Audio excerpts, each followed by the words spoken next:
क्यों? मेरे देवाधिदेव महादेव ने संसार के लोगों को प्रेरणा दी कि ये भूमि पर मैं बैठा हुआ हूं, इसका कारण केवल एक है। ब्रह्मा ब्रह्म लोक में रहते हैं, भगवान विष्णु बैकुंठ लोक में रहते हैं, शिव कहते हैं कि मैं मृत्यु लोक में रहता हूं। और सुनो,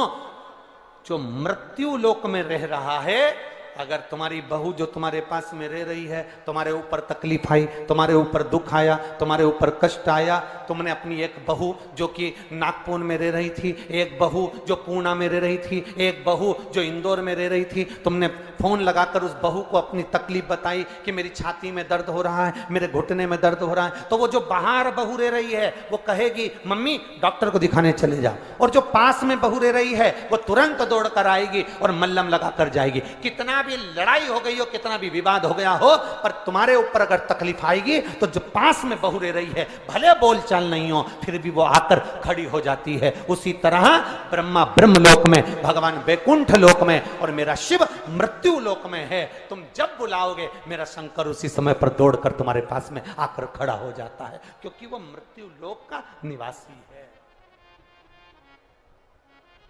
पृथ्वी का निवासी